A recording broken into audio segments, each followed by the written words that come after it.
Bonjour à toutes et à tous, j'espère que vous m'entendez bien. Je m'appelle Bastien Dallaporta, je suis ingénieur agronome et je travaille dans un institut que je vais présenter un petit peu. On m'a proposé d'intervenir pour restituer les résultats d'une étude récente qu'on a conduite sur le lien entre l'agriculture biologique et cet enjeu de biodiversité qui a été souligné dans la présentation précédente, et ça me fait plaisir parce que bien souvent on parle beaucoup des enjeux climatiques, etc. Mais on a en toile de fond un autre enjeu qui concerne donc la biodiversité.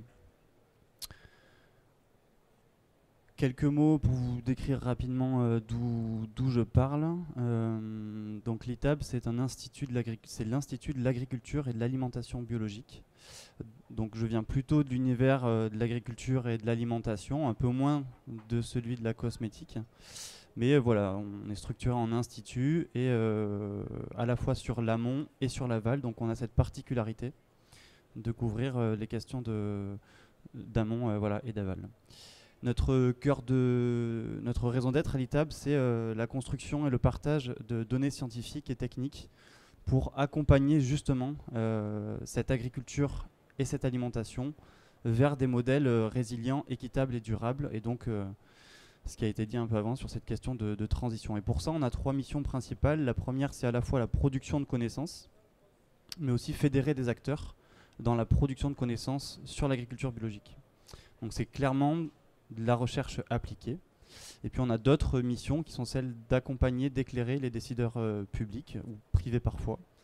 Et également cette mission, qui explique aussi un peu ma présence, la notion de diffusion, transfert, partage vers diverses cibles. Et donc le rapport, les données ou ce qui va vous être présenté aujourd'hui, c'est plutôt associé donc à l'agriculture, j'en ai parlé, mais aussi sous l'angle scientifique, avec une approche scientifique. Et plus concrètement, c'est un état de l'art, c'est un état des connaissances disponibles aujourd'hui entre voilà, l'agriculture biologique et la biodiversité. Quelques éléments de contexte pas très joyeux, mais quand même pour poser le caractère préoccupant de ces questions biodiversité. Rappelez que le constat qui est fait à l'échelle mondiale aujourd'hui, c'est celui d'un effondrement de la biodiversité. Cette courbe, c'est un moyen de visualiser le déclin des populations sauvages depuis les années 1970. Donc le point de départ, c'était le niveau dans les années 70. Ce qui est particulièrement préoccupant, c'est la notion de taux d'extinction d'espèces.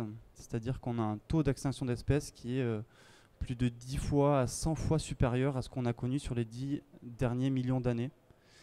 Et donc c'est à la fois le fait qu'on perde des espèces, mais c'est à la fois qu'on n'en voit pas apparaître suffisamment de nouveau. Donc c'est cette question de taux. Et le fait qu'on observe ces taux d'extinction si importants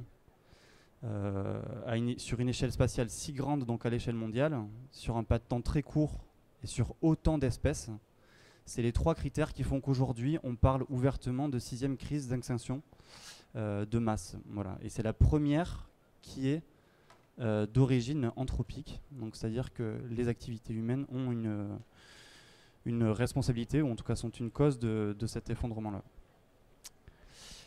Il faut aussi bien voir que ces questions de perte d'espèces et d'effondrement, on les observe aussi à l'échelle européenne. Alors c'est très documenté concernant les insectes et les oiseaux. Les insectes, on perd à peu près 10% de la biomasse d'insectes à l'échelle européenne par an. Et cette figure, elle traduit, et ce résultat-là, les moins 80% de biomasse d'insectes volants perdus sur les 30 dernières années, c'est un travail qui a été conduit en Allemagne sur des aires de conservation.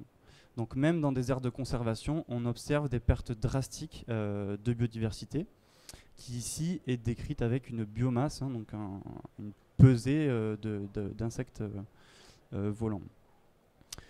Une étude qui a aussi été largement relayée au printemps 2023 à l'échelle européenne, qui montre aussi un déclin préoccupant concernant les espèces communes d'oiseaux à l'échelle européenne. On parle de moins 25% d'espèces communes d'oiseaux à l'échelle européenne. Ce qu'il est important de voir, c'est aussi la différence de ce pourcentage-là selon si on regarde des espèces liées au milieu agricole ou des espèces liées au milieu forestier.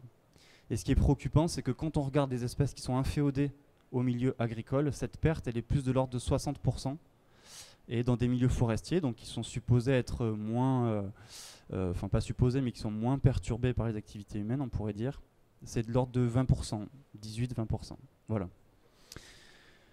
On sait aussi par ailleurs depuis quelques années qu'on explique, ou en tout cas on identifie 5 facteurs directs qui sont liés à cette perte de biodiversité.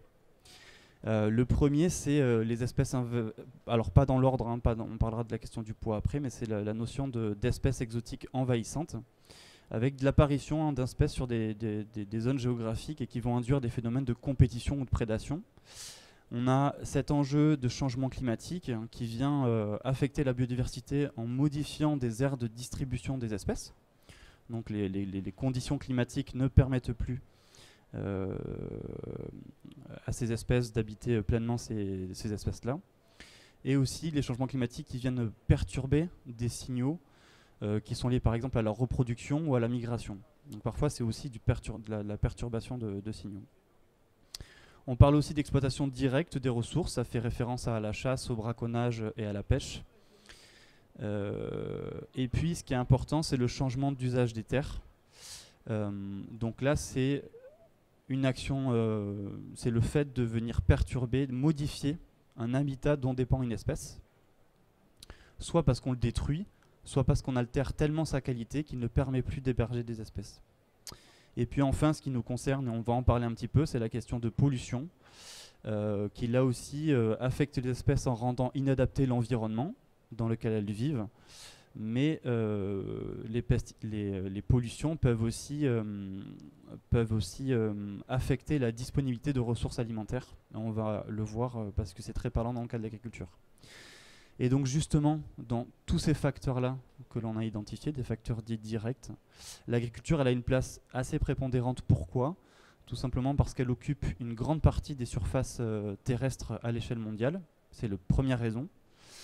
Et la deuxième, c'est que le développement de surfaces agricoles se fait au détriment d'habitats naturels et donc induit des pertes d'espèces.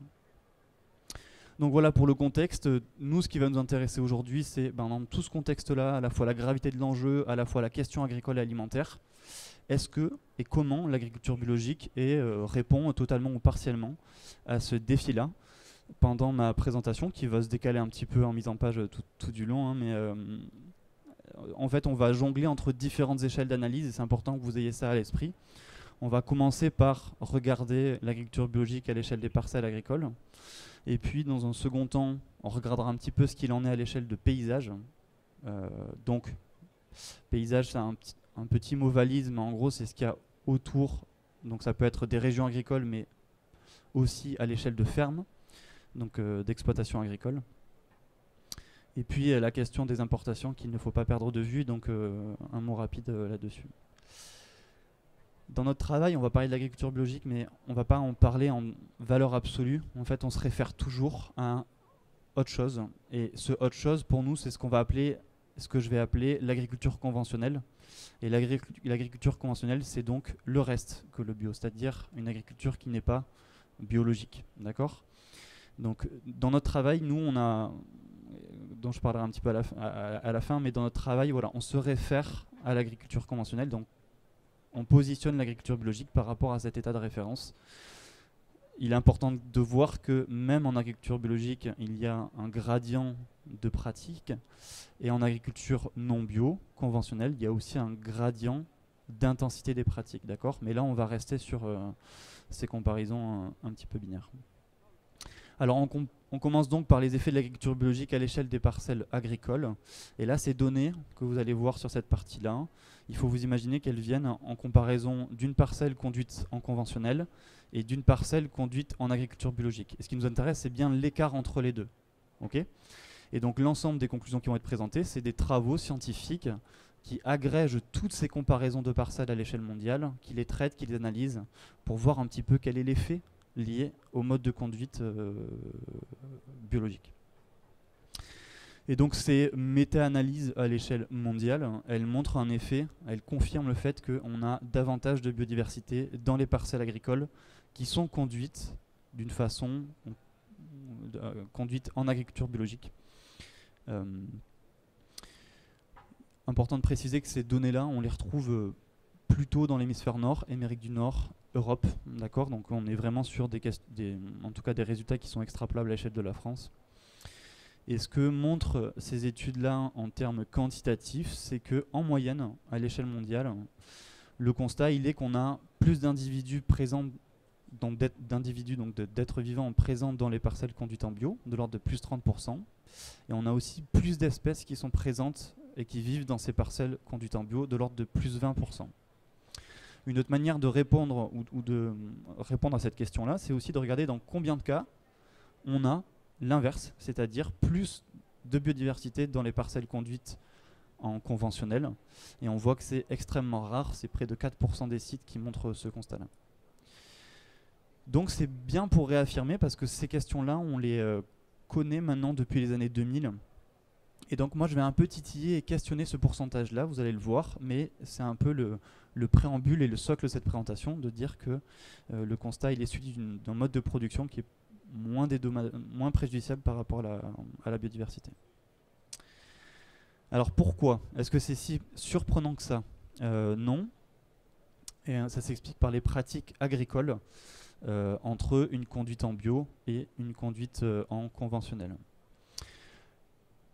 L'agriculture biologique, elle est définie, elle est réglementée par une réglementation européenne, hein, des déclinaisons nationales.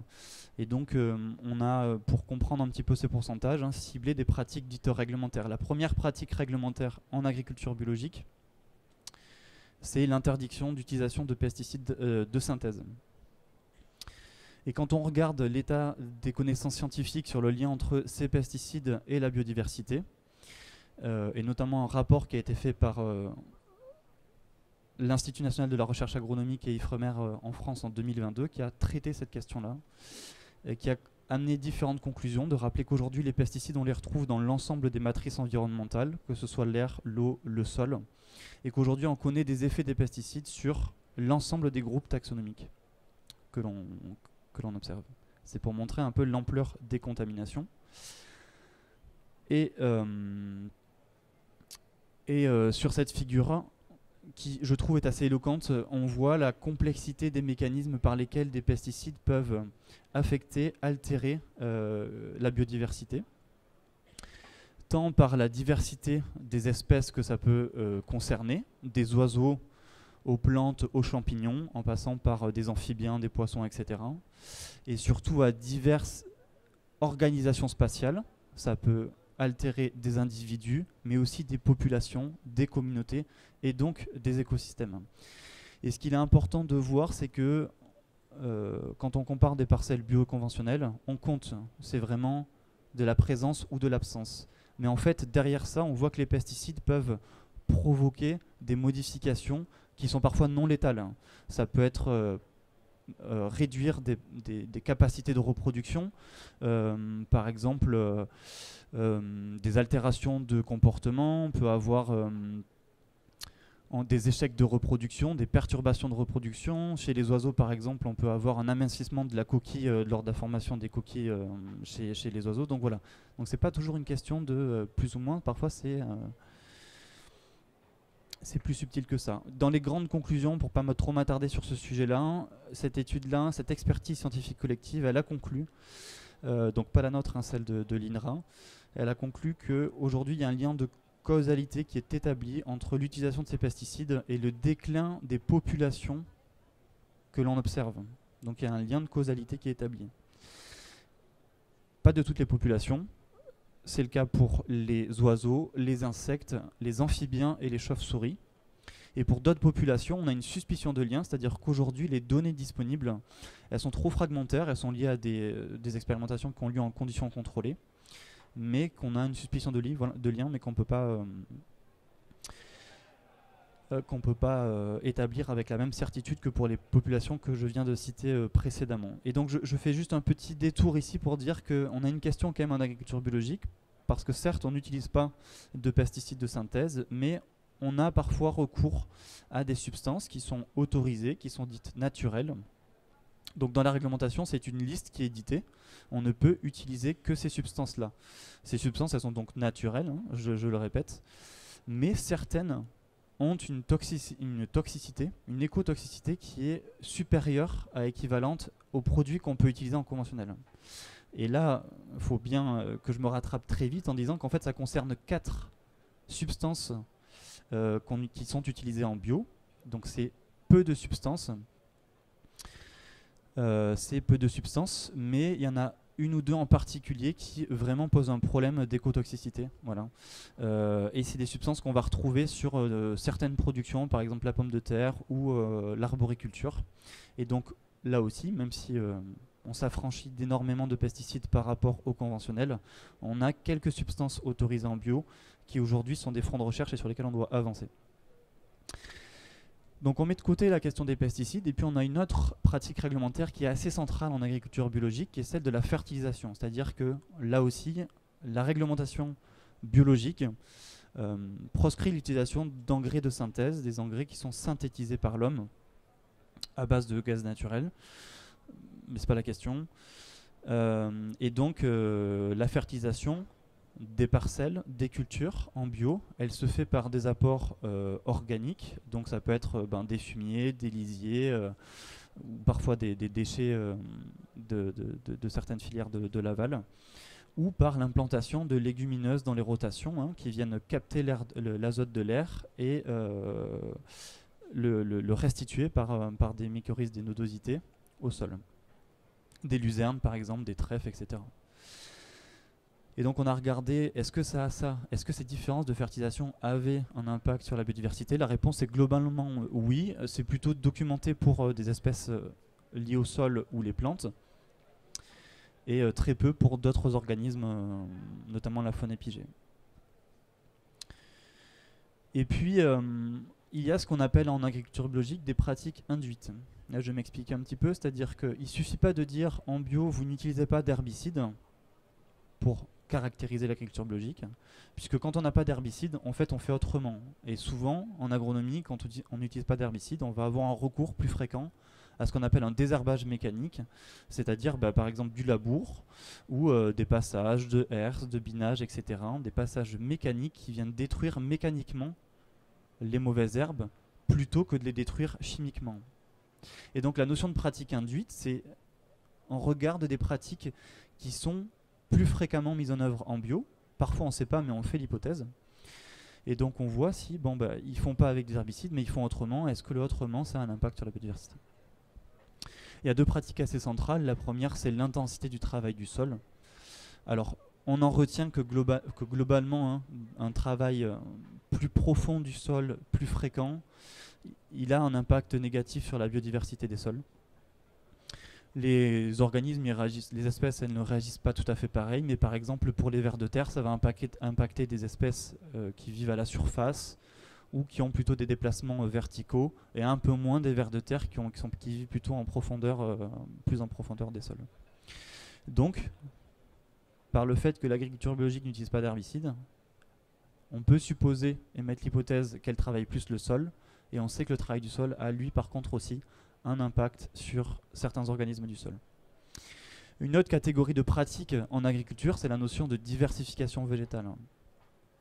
Là, vous avez peut-être entendu parler d'agroforesterie, par exemple, qui consiste à insérer des arbres dans les parcelles agricoles, sous forme de lignes, bien souvent. On parle de culture associée. C'est par exemple la pratique qui consiste à associer, par exemple, une culture d'orge avec du pois, un blé avec de la févrole. Voilà. On a aussi la question des mélanges variétaux, où là, on vient non pas cultiver une variété de blé, mais mélanger 5-6 plus de variétés de blé dans une parcelle pour trouver des complémentarités, le rendement, la résistance aux maladies fongiques, etc. Et en bio, il y a quelque chose qui est bien posé dans la littérature, c'est qu'il est observé en Europe, aux États-Unis, que le fait d'être en bio amène les producteurs à avoir des rotations, des successions de cultures qui sont plus longues, plus diversifiées, et qui intègrent plus fréquemment donc ces légumineuses, des plurées annuelles, des espèces qui, entre un blé, un colza, des cultures annuelles, elles vont durer 3 ans par exemple, jusqu'à 5-6 ans. Ça peut être des luzernes par exemple, ça peut être des prairies temporaires. Et on sait que le fait d'avoir ces plurées annuelles dans ces rotations-là a un effet positif sur la biodiversité des sols. Voilà. Donc, Voilà, vous voyez que ces pratiques agricoles, hein, derrière ce qu'on appelle l'agriculture biologique, ça explique ces pourcentages qu'on a présentés. Il y a deux problèmes et deux limites à cette approche-là. La première, c'est que vous voyez qu'à chaque fois qu'on parle d'une pratique, on va regarder une espèce ou une autre, mais à chaque fois, on ne regarde pas l'ensemble des espèces. Et la deuxième limite, c'est qu'on a finalement assez peu idée de la combinaison de ces pratiques-là. Par exemple, est-ce que le labour, c'est mieux qu'un herbicide? On ne fait pas toujours. Est-ce que si je laboure mais que j'ai une purée annuelle dans ma rotation, est-ce que c'est mieux ou pas que autre chose? Voilà.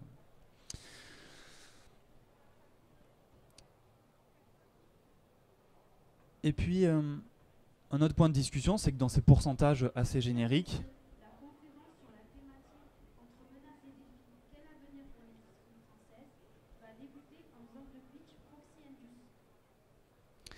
et puis, un point important, c'est que dans nos plus 30%, nos plus 20%, ces mesures de biodiversité dans des parcelles bioconventionnelles, il y en a qui sont faites dans des vignes, il y en a qui sont faites dans des parcelles de blé, il y en a qui sont faites dans des prairies, etc., etc. Et donc, on peut se poser la question de savoir si est-ce que l'agriculture biologique, elle est plus performante que le conventionnel pour tout type de culture. Je vous passe le graphique. L'idée, c'est de se dire qu'aujourd'hui, on a beaucoup de données en ce qui concerne les céréales et globalement les cultures annuelles. Donc ça, c'est peut-être en lien à faire avec le thème du salon. Ce qui est nouveau dans la littérature, c'est qu'on sait aujourd'hui qu'on a un effet positif et significatif de la bio en viticulture, en arboriculture et aussi en riziculture, pour l'anecdote, au Japon. Par contre, on a des filières, des productions pour lesquelles on a assez peu de données à l'échelle mondiale pour pouvoir conclure. Par exemple, le maraîchage, qui est quelque chose qui est peu documenté. Ça ne veut pas dire qu'il y a peu d'effets de la bio, mais ça veut dire qu'on a peu d'études en maraîchage à l'échelle mondiale. Et puis la question des prairies permanentes, hein, qui sont conduites de manière extensive, même en conventionnel. Et donc on peut supposer qu'il y a assez peu d'écart en prairies permanentes entre une conduite bio et une conduite conventionnelle. Et puis ce qu'il est important de voir aussi dans nos pourcentages, c'est que quand on a plus 30% d'espèces, là-dedans on peut avoir des plantes, on peut avoir des abeilles, on peut avoir des oiseaux, on peut avoir... En fait on mélange des espèces qui concernent des groupes très différents. Et ce qu'il faut voir quand on regarde l'effet de l'agriculture biologique sur la biodiversité, c'est que l'effet il est particulièrement important en ce qui concerne les plantes. C'est les plantes vraiment qui ont le niveau de réponse à la bio le plus important. Mais pas que. On retrouve aussi les arthropodes, donc ça intègre les insectes, etc. Et également les oiseaux. D'accord? Donc, une hypothèse aussi derrière ça, c'est-à-dire que les plantes sont au cœur des réseaux trophiques. Hein. Des plantes, certaines vont produire des fleurs sont des ressources florales pour par exemple des pollinisateurs, etc. Les pollinisateurs sont des ressources alimentaires pour des oiseaux insectivores, etc.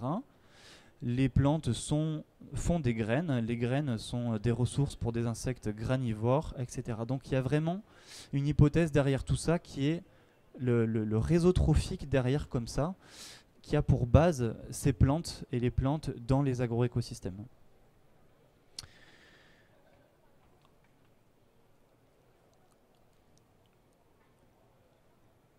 Je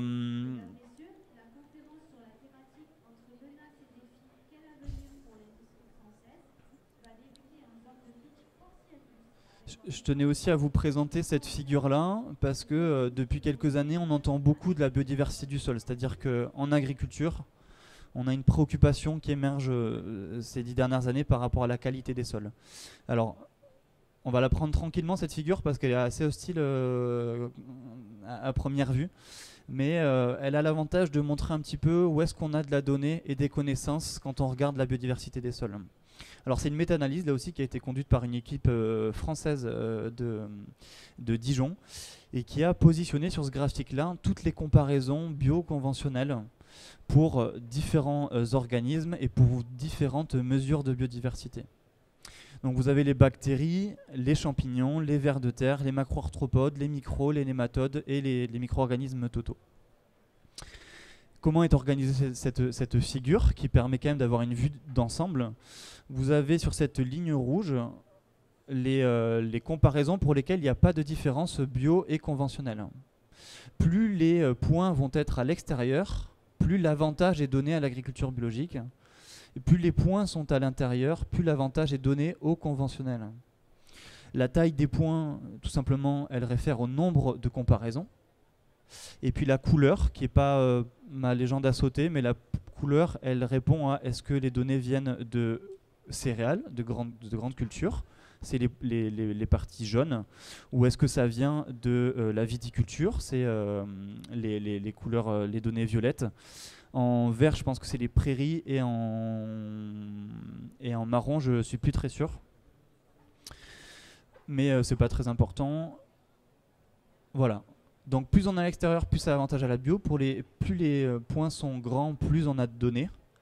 Et un dernier point important, c'est qu'il y a un souci en biodiversité, c'est qu'on a une diversité d'unités de mesure.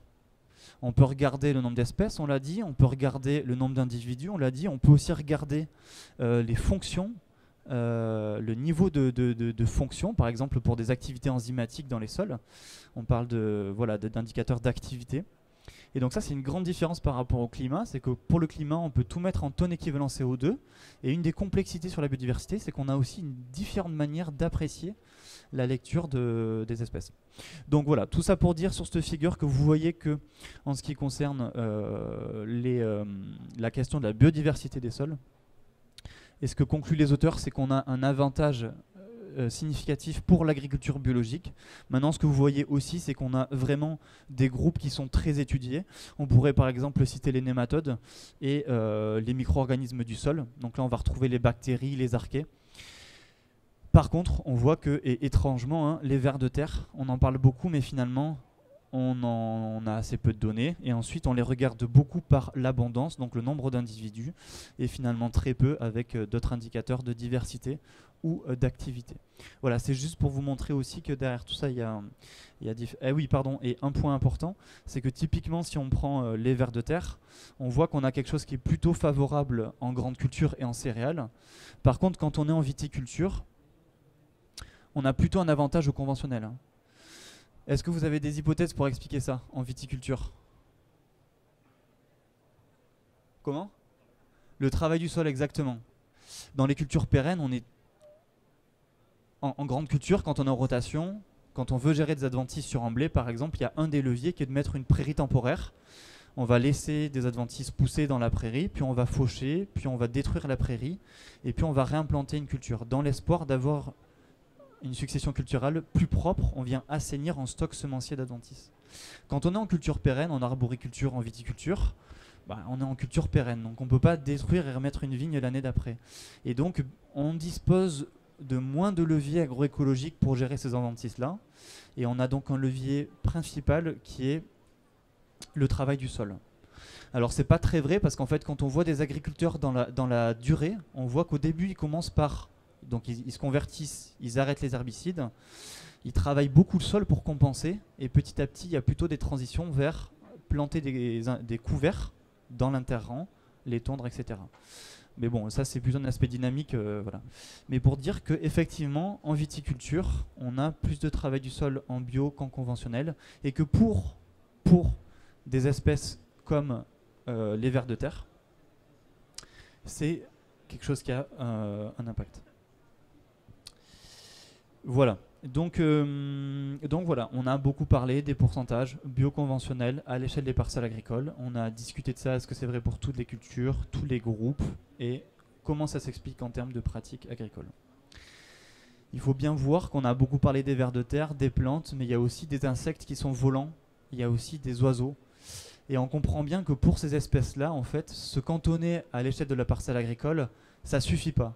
Parce que ces espèces-là, elles ont besoin d'autres choses dans les paysages, et que leur aire de dispersion, elle est bien plus grande qu'une parcelle de quelques hectares. Et donc, ce qu'on cherche à regarder dans cette étude, dans cette partie-là, c'est qu'est-ce qu'il en est à l'échelle des fermes, qu'est-ce qu'il en est à l'échelle des espaces agricoles.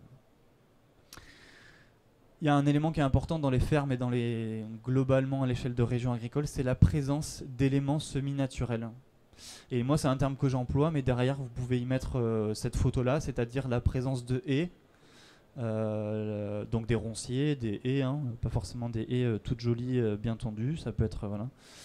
Des bandes enherbées aussi, des chemins de passage, et donc des espaces qui sont semi-naturels parce que moins perturbés que la partie cultivée de la surface agricole. Il y a une étude européenne qui a regardé, a étudié des différences entre des fermes bio et des fermes conventionnelles du point de vue de ces éléments semi-naturels. Et en particulier, elle a regardé à l'échelle des fermes quelle était la part des espèces que l'on retrouve uniquement dans les parcelles cultivées. Donc là, c'est quand on relève de la biodiversité dans des fermes, quelle est la proportion d'espèces que l'on va retrouver uniquement dans les surfaces cultivées.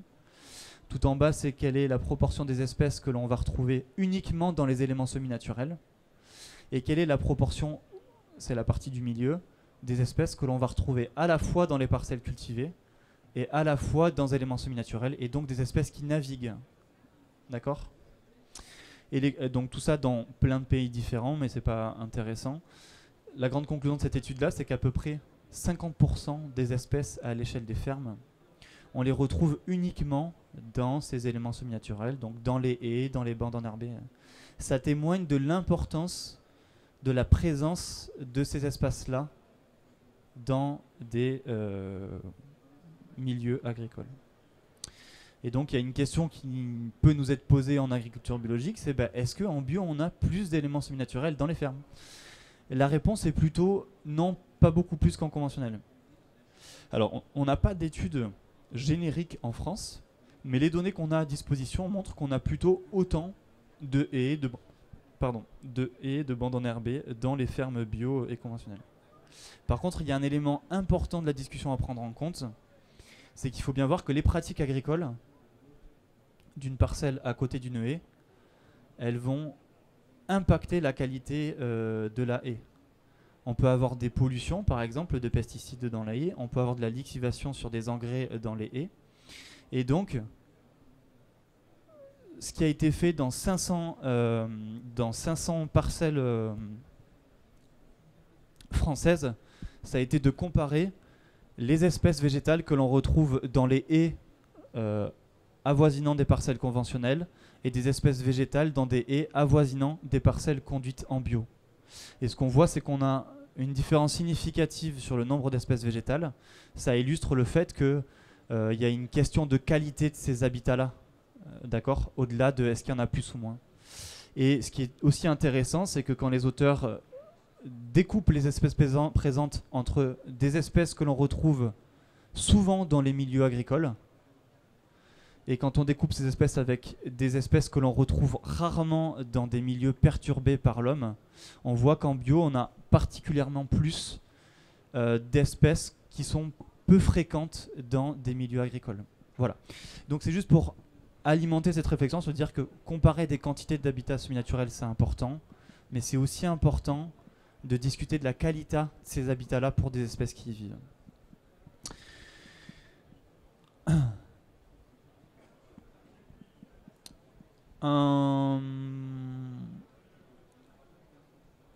Si je reprends ma photo du départ ici, vous voyez, c'est un peu une lecture qu'on avait des paysages finalement un peu datés. Dans ces photos-là, on s'imagine des parcelles cultivées qui sont des milieux hostiles à la biodiversité et des éléments semi-naturels qui sont vraiment des endroits rêvés pour la biodiversité. On a déjà vu un peu ici que pour des parcelles, pour des espèces, c'était aussi important d'avoir les deux. Mais surtout, il y a des travaux en écologie du paysage qui ont montré que maintenant, certes, on peut représenter les paysages avec des surfaces vertes et des jaunes. Donc les vertes sont ces éléments naturels et l'autre des milieux cultivés. Mais en fait, des travaux en écologie du paysage ont montré que finalement, cette mosaïque cultivée-là, elle explique aussi de la biodiversité à l'échelle régionale. Je m'explique. On peut avoir des différences de biodiversité, même sans bouger la proportion d'éléments semi-naturels, mais en jouant sur la configuration, en réduisant la taille des parcelles. Quand je passe de là à là, je ne sais pas si vous voyez, mais on a plus de petits carrés. Bon. Et quand je passe de là à là, je joue sur la diversité des cultures, et du coup, je passe avec plus de couleurs sur ma partie jaune.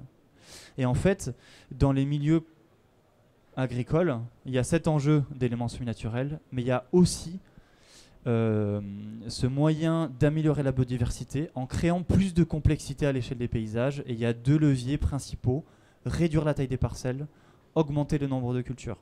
Et pour vous donner une idée à quel point cette mosaïque cultivée elle peut être importante pour la biodiversité, il y a des travaux qui ont montré, et c'est une citation, que réduire la taille moyenne des parcelles de 5 à 3 hectares, ça a le même effet que de passer de 1% d'éléments semi-naturels dans le paysage à 11% d'éléments semi-naturels dans le paysage. C'est pour vous montrer un peu à quel point ça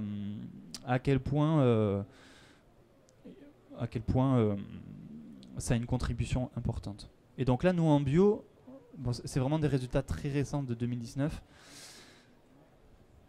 Enfin, c'est récent, on s'entend. Mais en bio, on n'a pas d'études qui permettraient de comparer les tailles des parcelles bio conventionnelles. Puis en vrai, ça n'aurait pas trop de sens.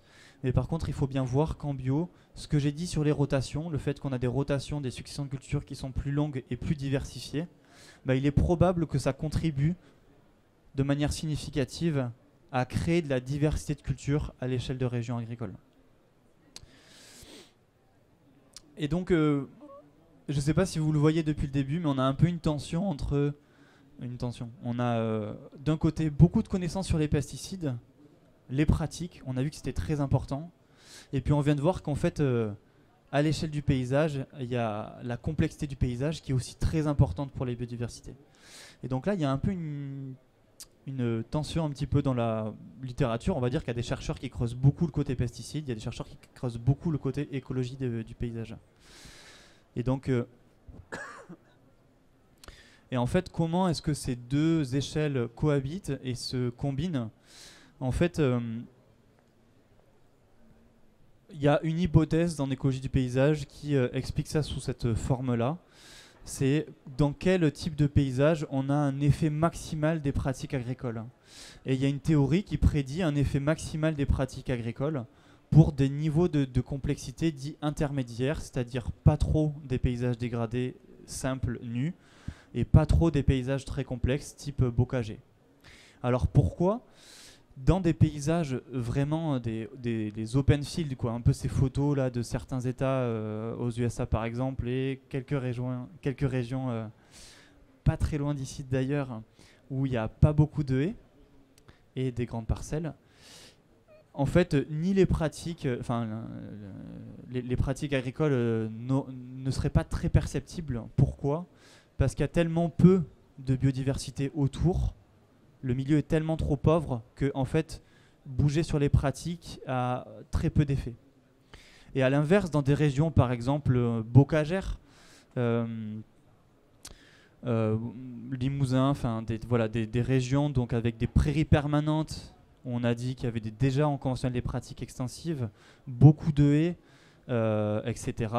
Il est probable qu'on ait... on voit pas trop la différence de pratique agricole parce qu'il y a tellement de biodiversité, de complexité, que ça puisse compenser en partie l'intensité des pratiques à l'échelle des parcelles. Et donc il est probable que l'effet des pratiques soit maximal donc, dans ces niveaux de complexité intermédiaire, et donc par extension l'agriculture biologique.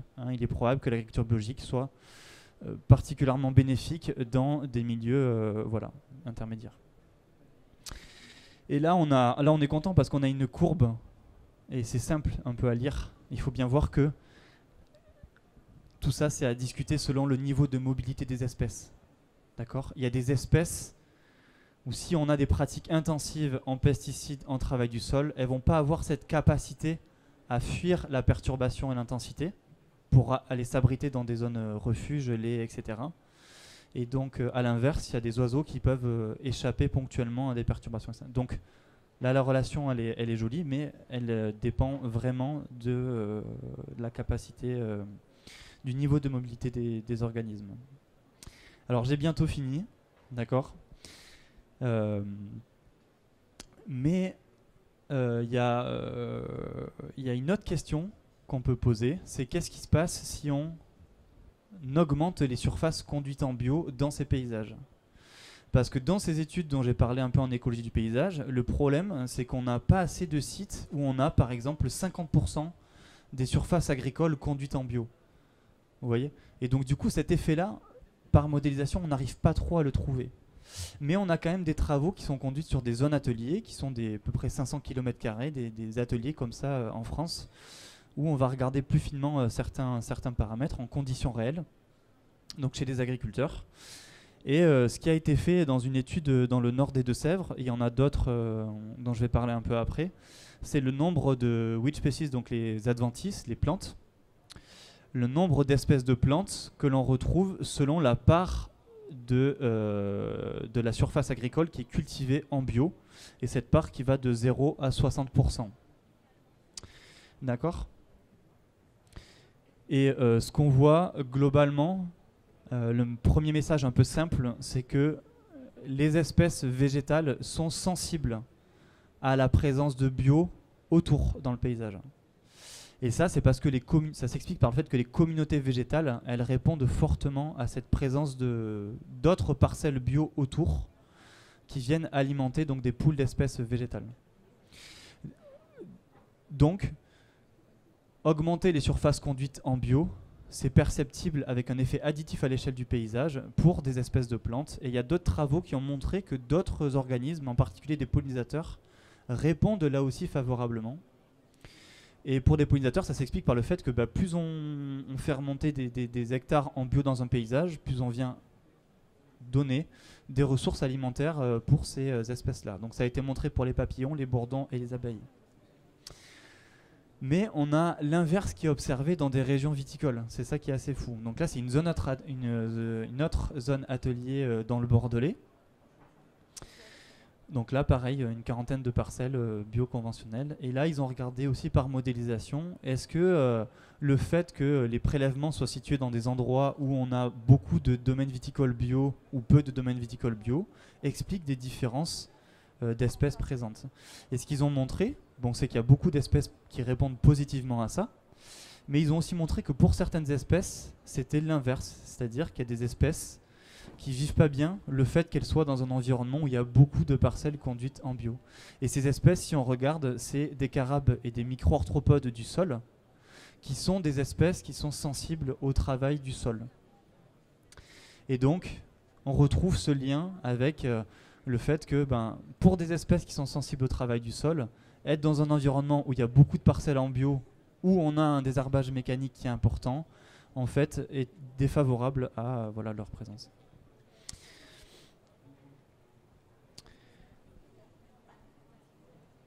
On est encore plus proche de la fin qu'il y a 5 minutes, mais c'est ma dernière partie, qui est peut-être un petit point de vigilance pour dire qu'on a parlé de biodiversité à l'échelle des fermes.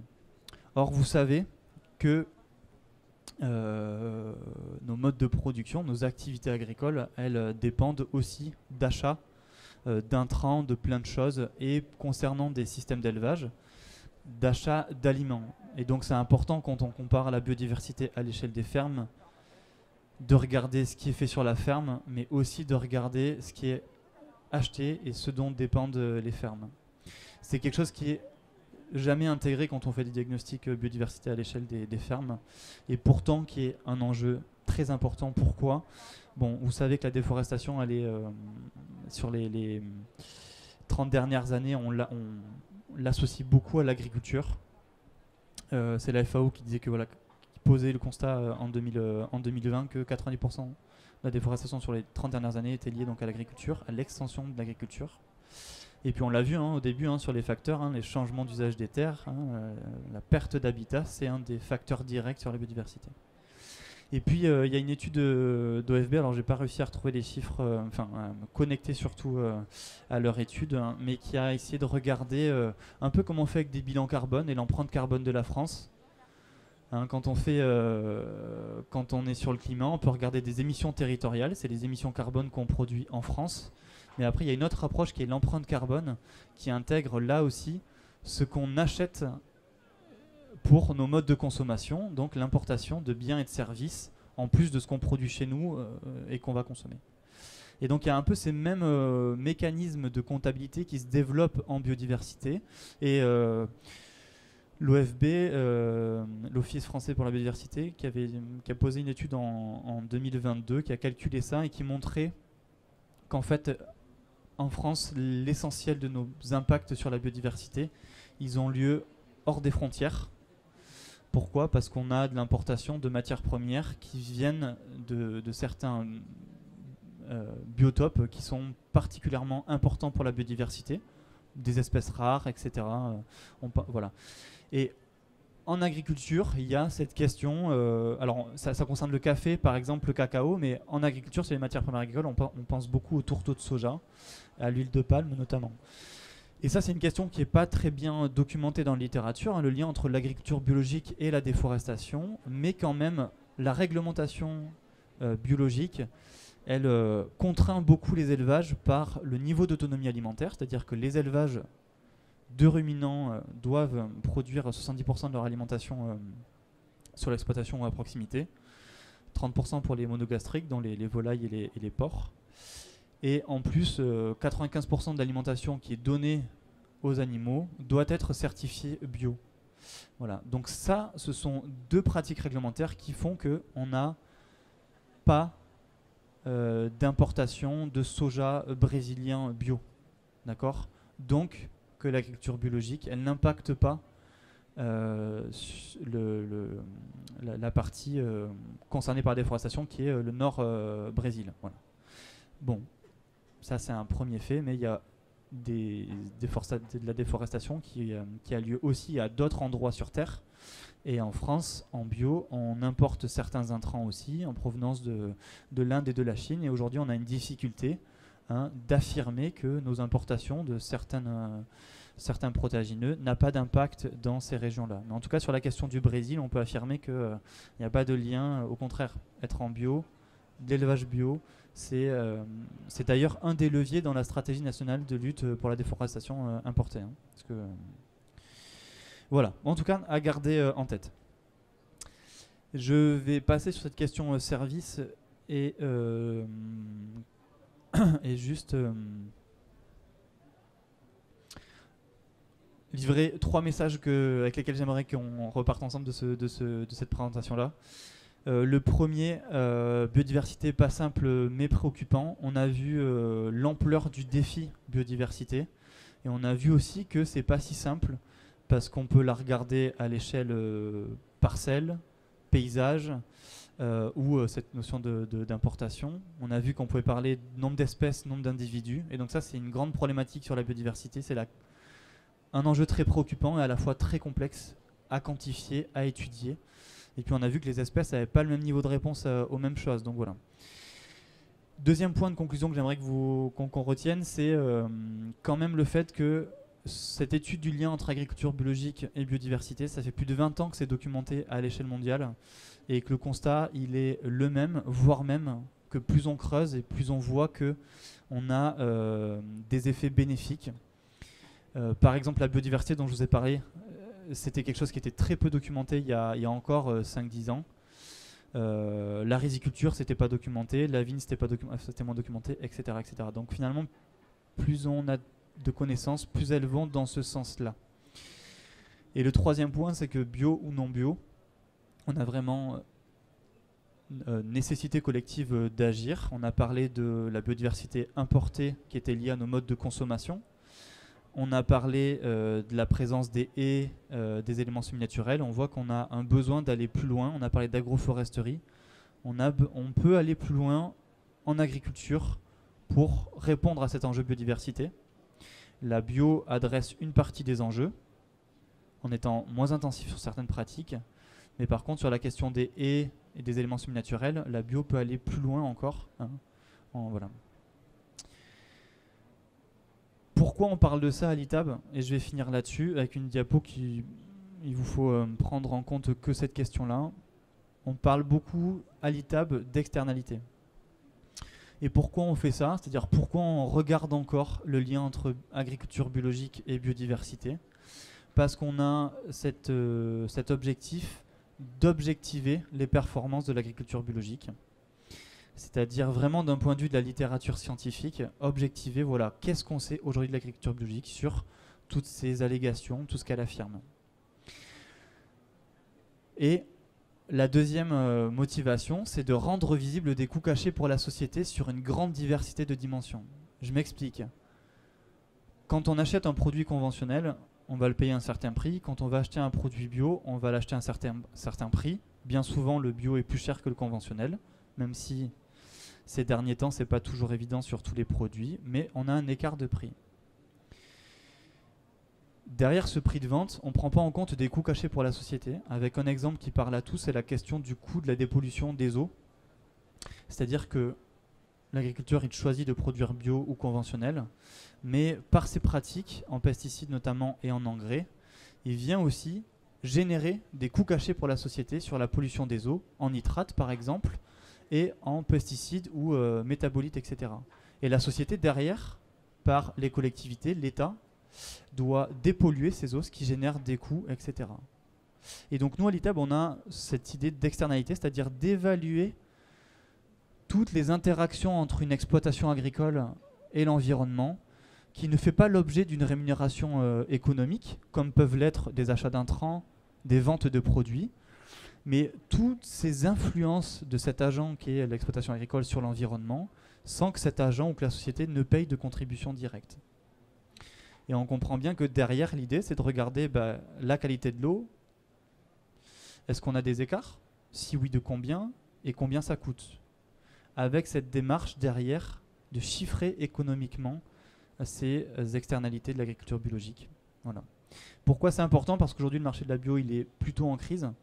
Et une des raisons de cette crise que traverse la bio, c'est le nombre foisonnant d'allégations environnementales que l'on peut trouver sur des produits alimentaires. Donc on est tous consommateurs, quand on se promène sur un rayon de grande surface, on voit de plus en plus d'autres labels, d'autres informations qui renseignent sur des niveaux de qualité environnementale. On peut parler du zéro résidu de pesticides par exemple, on peut parler du HVE, label haute valeur environnementale.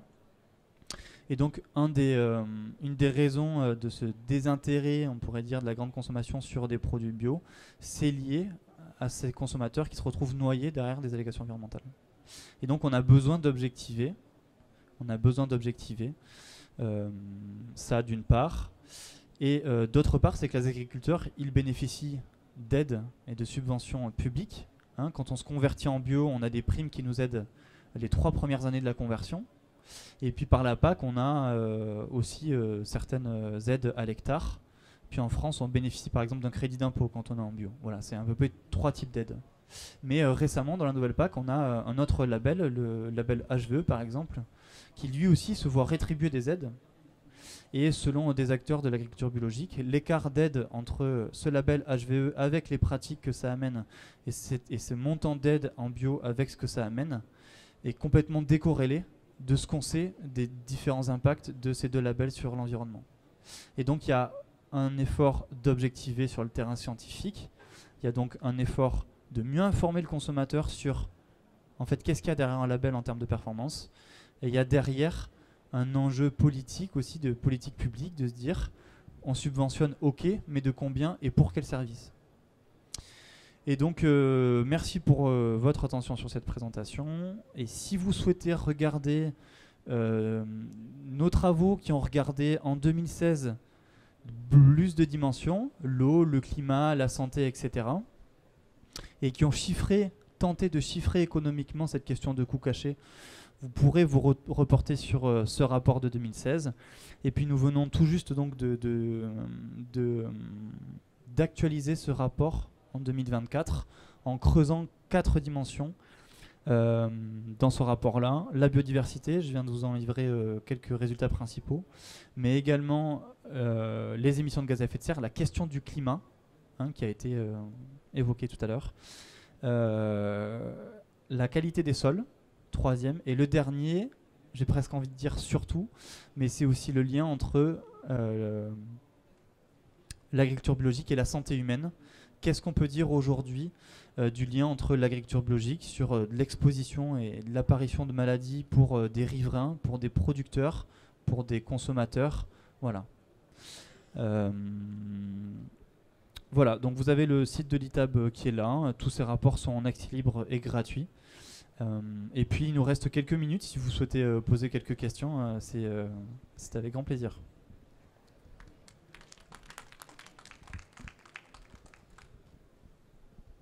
Juste une question concernant aujourd'hui, donc en 2024, quel est le pourcentage en surface que représente l'agriculture bio sur la métropole?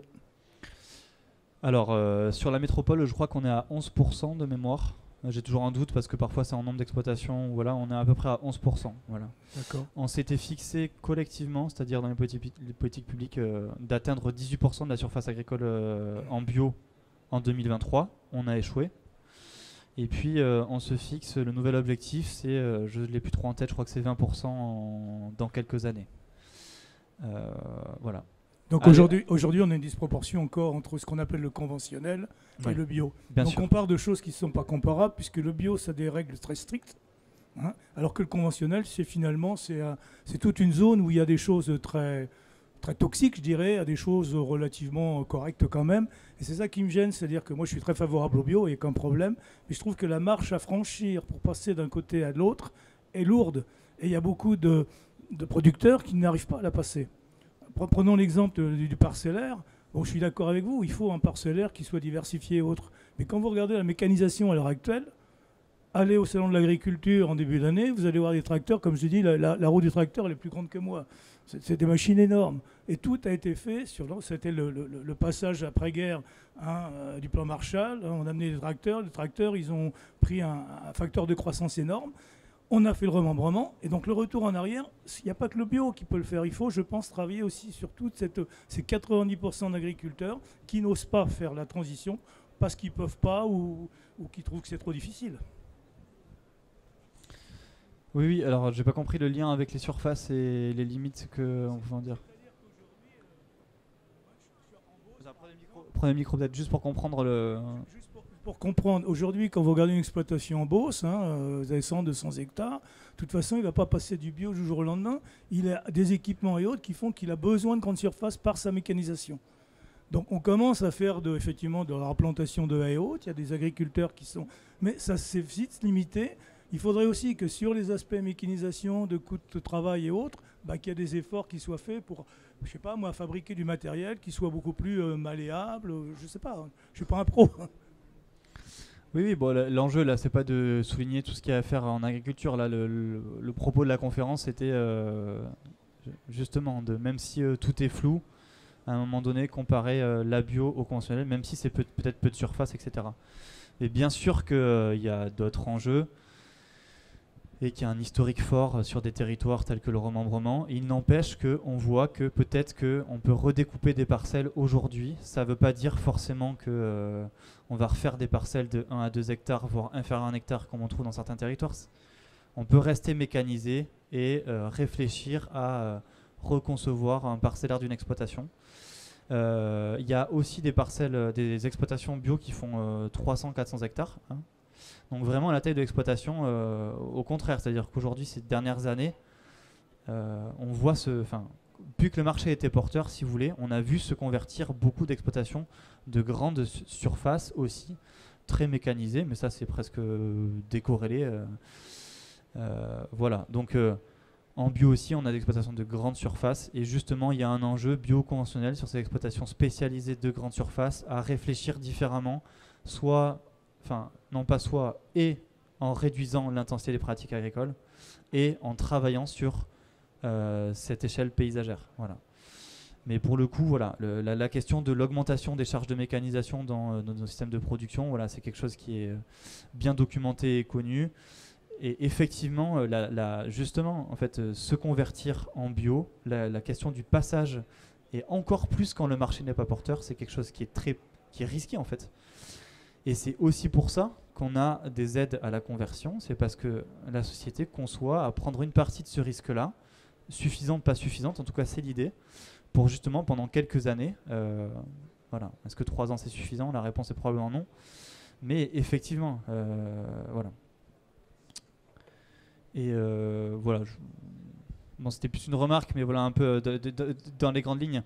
Et et oui, il y a un enjeu à faire transiter ces systèmes, ces modes de production-là. C'était le grand plan de l'agroécologie sous Stéphane Le Foll. C'est un vrai enjeu d'arriver à lancer des transitions agricoles. Voilà. Donc c'est pas simple, il y a plein de dispositifs. Il y a plein de dispositifs. Et moi, ce que j'ai envie de rajouter à ça aussi, c'est que en fait, il faut voir qu'on ne développe pas des surfaces en bio juste pour développer des surfaces en bio. C'est qu'aujourd'hui, développer des surfaces en bio, on le retrouve dans des stratégies nationales bas carbone, on le retrouve dans des stratégies nationales pour la biodiversité, on le retrouve dans des stratégies nationales de lutte contre la déforestation importée. Et donc, les surfaces en bio, c'est aussi un levier de transition climatique, biodiversité, etc. Voilà. Je me demandais, parce que donc voilà, vous avez répertorié un certain nombre de leviers d'augmentation de la biodiversité, pour autant qu'ils ne fonctionnent pas forcément pour l'ensemble des cultures. Est-ce qu'après, vous faites aussi des recommandations sur par type de culture? Il faut travailler plutôt la pratique, il faut travailler plutôt l'organisation. Est-ce qu'après, on peut, au niveau de la culture, se dire ça fait plus sens à ce niveau-là de travailler tel et tel levier? En bio ou bio. En bio, alors nous, c'est pas quelque chose qu'on a fait, c'est quelque chose qui est fait plutôt par des organismes de conseil et de développement en France et qui sont connus par ailleurs. C'est des choses qu'on sait un peu dans le milieu. Et effectivement, on n'a pas les mêmes leviers par production, puisqu'on n'a pas les mêmes pratiques, et donc on n'a pas les mêmes priorisations d'impact. Voilà. Donc voilà. Donc après, ça va dépendre. Quand on est sur des prairies, par exemple, on a plutôt un enjeu de travailler sur le chargement, donc c'est-à-dire le nombre d'animaux qu'on a par hectare, mais aussi dans la manière de gérer le pâturage. Mais on peut retrouver des questions de date de fauche. Dans certains endroits, on a des oiseaux qui viennent nicher dans des parcelles, et donc du coup, on a intérêt à décaler les dates de fauche. Quand on est en culture pérenne, on va plutôt travailler sur l'enherbement, qui est une vraie question. Et quand on est en grande culture, on a plutôt cet enjeu de désherbage mécanique, même si c'est un levier évident. Mais c'est compliqué aujourd'hui parce que en bio, par exemple, pour implanter une culture, il faut qu'on ait des beaux jours avant. C'est-à-dire des jours où il pleut pas et où on a un sol qui est assez porteur pour pouvoir passer des outils mécanisés là-dedans. Là où en conventionnel, avec un passage de pulvé, on est plus léger, on peut être plus réactif. Et en bio, on a besoin de préparer le sol et parfois de passer plusieurs fois avant de pouvoir semer. Et donc ça nécessite d'avoir des plages, des fenêtres météo plus larges. Et ça, pour le coup, on voit que ces dernières années, c'est très compliqué. Et donc même si on peut dire que le travail du sol, c'est un enjeu en grande culture, en fait, on voit que ce levier-là, il devient un peu plus compliqué à actionner en bio parce qu'on a aussi notre contrainte qui est celle de la météo. Donc voilà, les leviers, ils sont à regarder selon les pratiques qui ont le plus d'impact, mais aussi avec une espèce de pondération selon leur faisabilité, dans un contexte qui est un petit peu changeant. Voilà. Merci beaucoup.